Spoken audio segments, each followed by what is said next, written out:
25 or 30% of the farmers in this country if they don't do something. It has to be done, and it's not just here. It's everywhere. American farmers after round, and now they're finding out. Guys, check this out. You won't believe this. Mr. Trump, you looked at me, sir, and you said, I love you. Mr. Trump, I need to see the fruit of your love.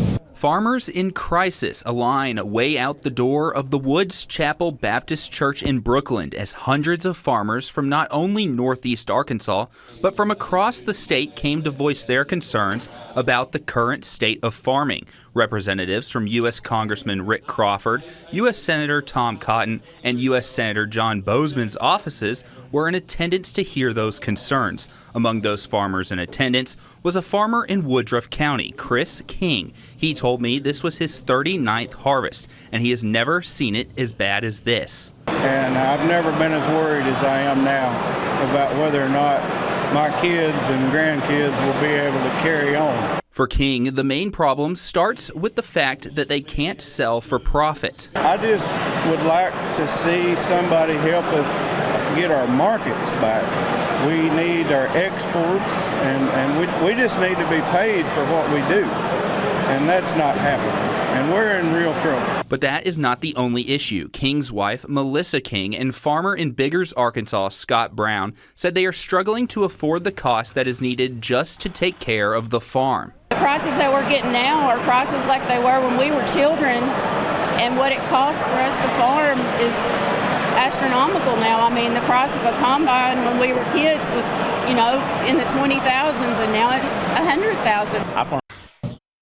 Guys, this farmer says he loves Trump, and now he's waiting for Trump to show him his love for him. It's like, bro, Trump only cared about your vote, and he got your vote. He doesn't need to show you any sort of other love. Come on, guy.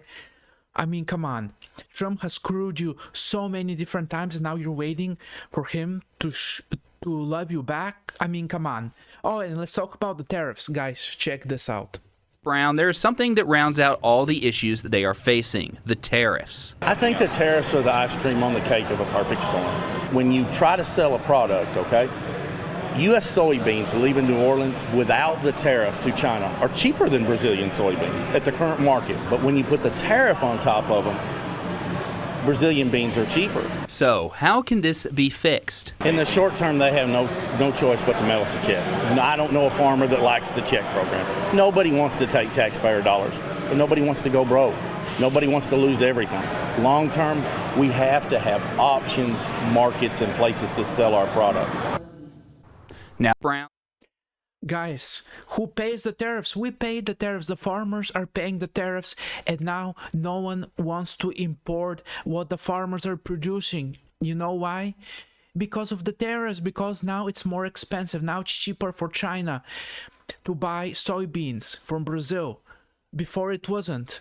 And now China is buying soybean from Brazil, and other countries are buying other farm-related goods from not from us because of the tariffs. And now we have no one to export to.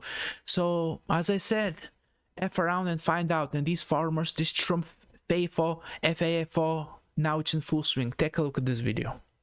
Last year, the rice price was about 40% higher than it is now. The inputs costs have gone up. So after a horrible year last year, where most farmers in Arkansas Delta lost money, this year's going to be worse. Though President Trump's big, beautiful bill provided a much-needed update to safety net subsidies for farmers, they won't see those federal dollars until late next year, by which time some have projected that as many as 1/4 or even 1/3 of Arkansas farmers will face bankruptcy or be forced to leave the business amid the crisis the American ag economy is currently in. It's already taken its toll this year.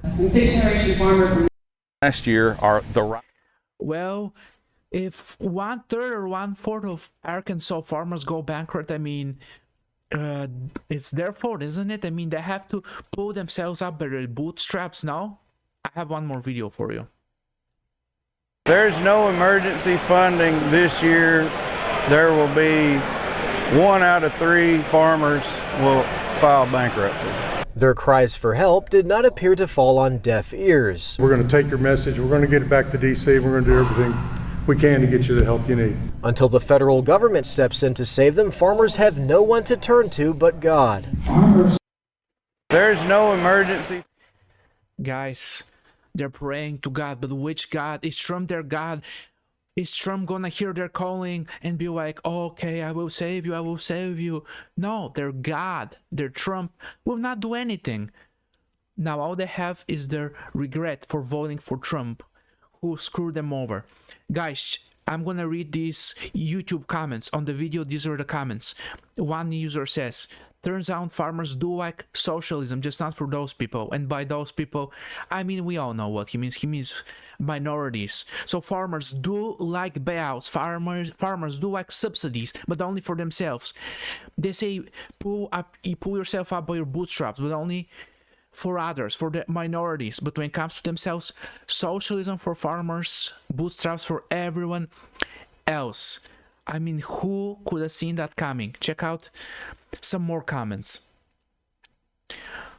A bunch of MAGA farmers begging for handouts is just too rich. Yes, it is. Oh, and what happened to the hats? I mean, I didn't see any MAGA hats. I mean, where are the hats now? Remember, before the elections, they would always have their MAGA hats on. Where are the hats? I didn't see a single hat in there. I mean, I'm not sure how I feel about this. Because, as another commenter says, turns out racism is pretty expensive. So, as I said, the farmers love handouts for themselves, they love subsidies for themselves, but not for anyone else, especially not for minorities. And looks like they forgot their MAGA hats at home. So, I mean, what can you do? So, that's it for today.